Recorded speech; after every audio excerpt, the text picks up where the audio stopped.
Hey guys, welcome to this week's podcast episode. I'm really excited about today's guest, Nicole Poulton. She's got an amazing story from addiction struggle to redefining recovery and healing path, turning pain into power.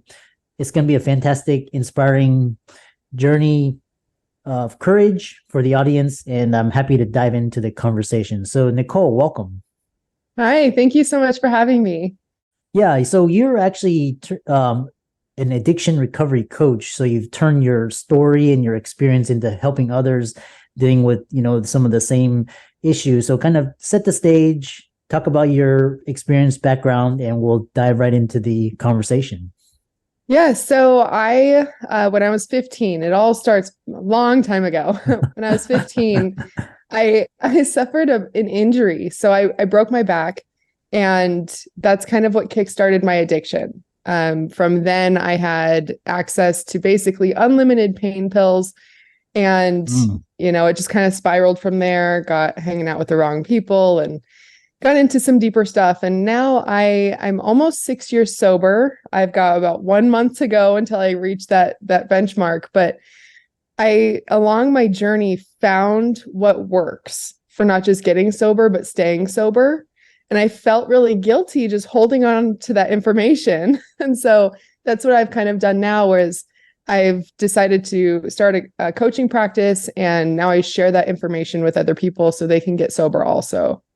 Yeah, it's an amazing story. And like I said, I interview guests every day, and they've all have a certain skill or an experience, and they translate that into helping others. You're doing the same. And so kind of one thing is talking about is, share your personal journey. What led you to become an addiction recovery coach?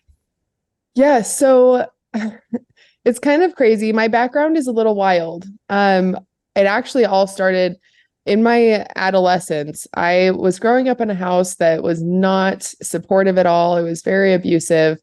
And I was actually sexually abused for over a decade. And so in that time, I, suffered from depression and suicidal thoughts. And I had this moment. I remember being 10 years old, and it was a really hard day, and I was alone in my closet, and I was crying. And I had this thought, kind of like this out-of-body experience, thinking, I have to keep going because one day I'm going to share what I went through so somebody else doesn't have to suffer, or they don't have to suffer alone. And so then from there, I was so young when that happened. I kind of lost that along the way. And then with the addiction side of things, like once I got sober and I started healing all of those deeper wounds from the abuse as a kid, that's when I realized, oh yeah, I actually had this passion back then to speak up and to, speak out about abuse and addiction and help people kind of find their way again. Because with my past, I have been around a lot of people that have kind of lost their way, and it's not like they're bad people, right? They just get a little lost and confused. And so I felt really inspired to help people come back to the life that they actually want and that they're proud of. And with my experience with actually staying sober and maintaining sobriety, it felt like that's the best course of action to go in order to teach people and how to help them. And addiction doesn't discriminate, right? So in any class, any race, any profession, anything like that, like there's addiction that touches everyone now at this point, because whether you're the addict or not, it's like, somebody, there's a family member, there's a friend, somebody's suffering with something. And the way that I look at addiction is that it's a solution to a deeper problem, but we're all trying to find different ways to self-soothe. Some people do that through like watching TV or exercise, and other people do it through drugs and alcohol. So it's just finding what's more in alignment with your goals and your lifestyle that you want to have. And then how do we, bridge that gap? Yeah, it's quite interesting because you mentioned some of the emotional trauma. My emotional trauma is kind of, people pleasing and, excelling and, and then choosing the wrong career. And then at my lowest, I was, in a similar situation as like, but then, something told me to keep going and help others, in your same, so we share the kind of the same paths. One thing that is talking about is addiction affects individuals in different ways. And how do you, can you explain that? And how do you approach clients differently? Yeah. So my clients, I get so passionate about this. So it's really wild to see how addiction actually works. So I have clients who have alcohol addiction, some who have like marijuana addiction, some who have porn addiction, food addiction. So it's all over the place. Yeah. And it all comes down to, it's so wild, but it's always a solution to a problem.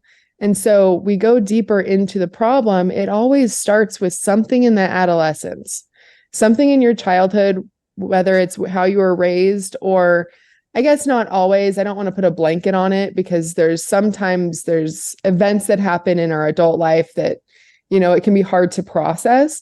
But typically some emotional distress happened at some point in the past. And then now we don't really know. A lot of times it's subconscious. We don't even know that there's something we need to deal with.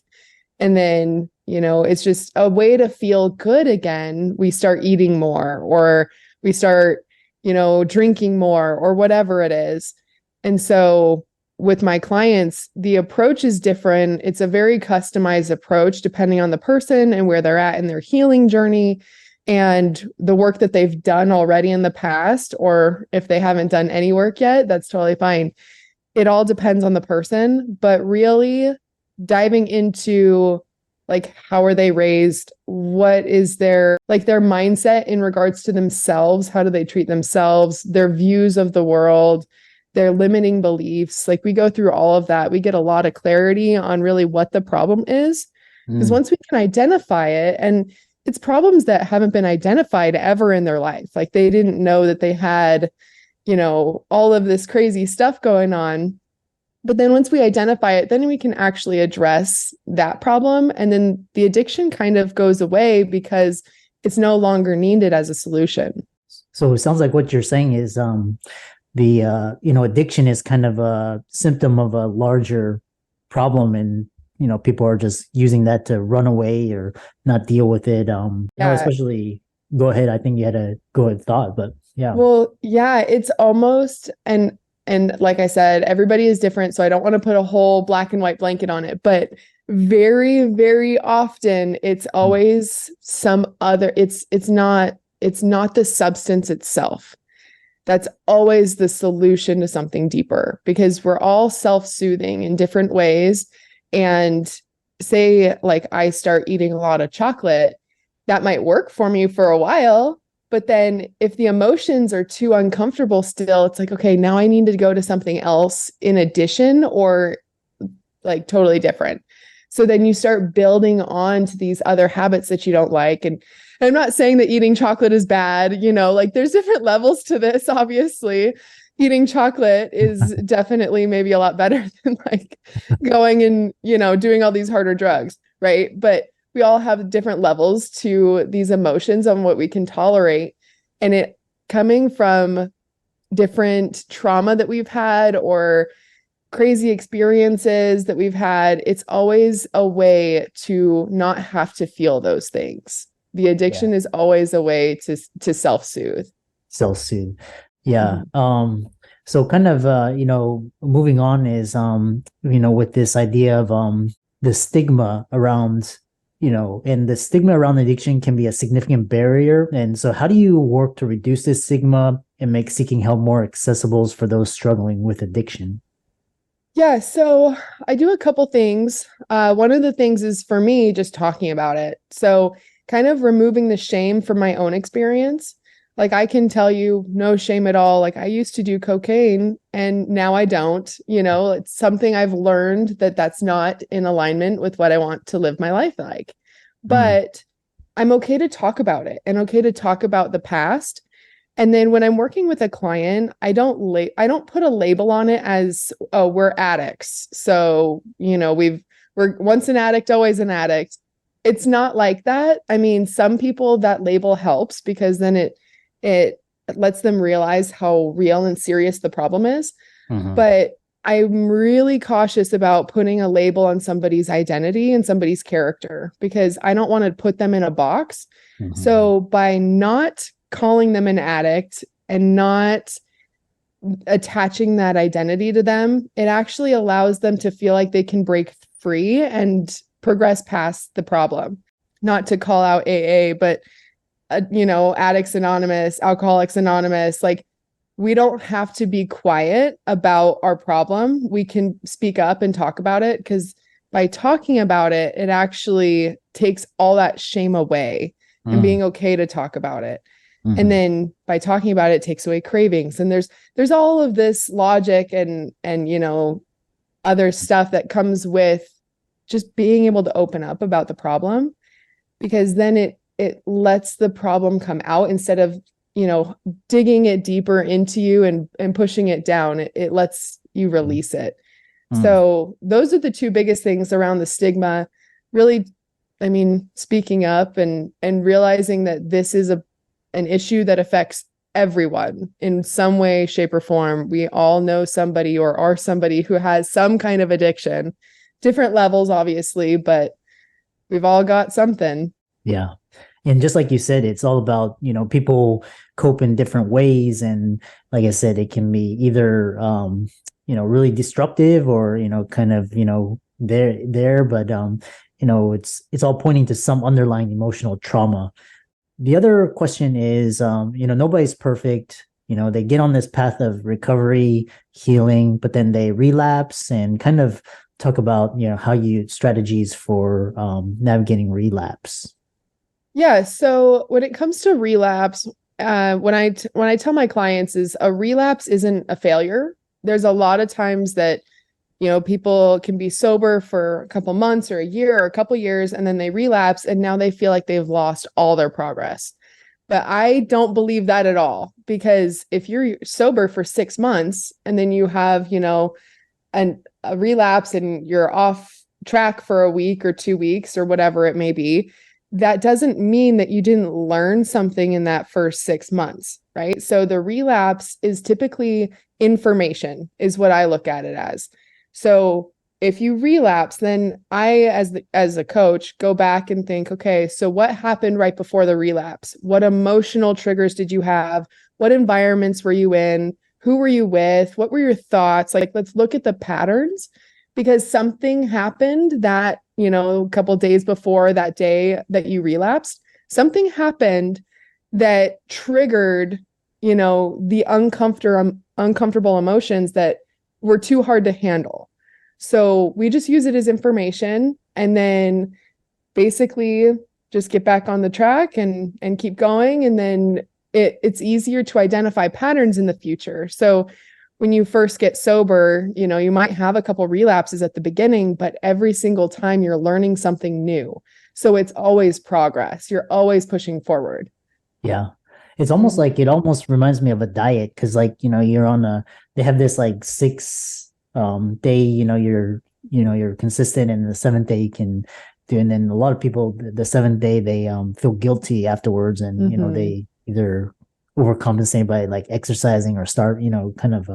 So with this, it's like instead of a diet, or with a diet, people, they can go the whole week and then they've got their cheat day or whatever. They eat a cookie, they feel bad, so then they just go off the deep end. Well, does that mean that you're never going to try and eat healthy again?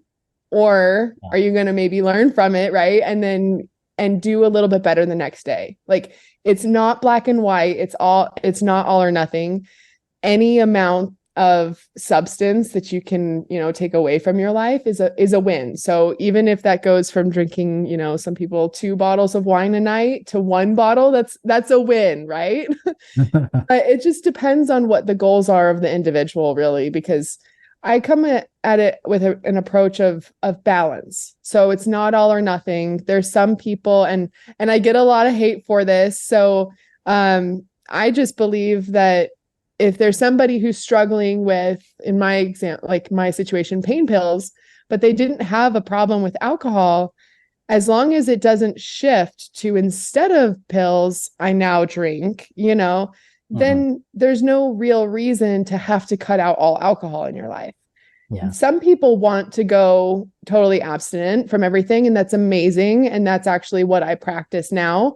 But at the beginning, I couldn't do that. Like getting sober off of pain pills, I actually overdosed. And that's what was really like that leverage effect for me to want to make a change. But then to get off of the pain pills, something I could die from, I switched to smoking marijuana. And so it saved my life. It definitely long term, it's not the way I want to go forever, but that's the way that I shifted. And now I'm off of everything, but that's what I had to do in order to not overdose anymore. And so I come at it from the approach of balance and what are our goals and how are we going to get there? And it might not be, quitting cold turkey day one. We sometimes have to work into it because we're creating something that's going to last. And that's going to take some tactics to do that. Yeah. Yeah. Really fascinating discussion. And like I said, sounds like you're on your journey, your healing journey, helping others.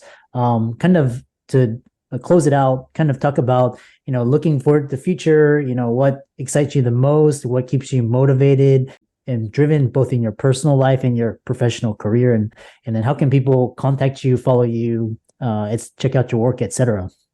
Yeah, so I'm super excited. Something that I'm introducing for the new year is actually group coaching. So in the past, I've just done one-on-one, and that's been very successful. And now I want to apply it to a group setting so it's more affordable for people, because I think that that's a big threshold for a lot of people to get sober and to get help instead of trying to do it themselves. So that's where the business is going. That's where we're heading. And if you're interested in that, anybody listening, feel free to reach out to me either on Instagram or my website. Instagram is nicole.poulton and my website is just nicolepoulton.com. Reach out and then we can see, everything is customized so we can see what fits for you and what works and get you some help. Yeah. And for all the listeners out there, let's thank Nicole for coming on and sharing her amazing story. Very powerful. And even physicians, they struggle the most because they have to hide it because they have to appear perfect. And so I know a lot of physicians struggling out there. Seek help. If you're listening to this, you're not alone. And all of Nicole's resources will be in the links and show notes. Be sure to check out all of her socials. Give her a like, follow, share, comment, subscribe. And with that, thanks so much for coming onto the podcast. Thank you so much for having me.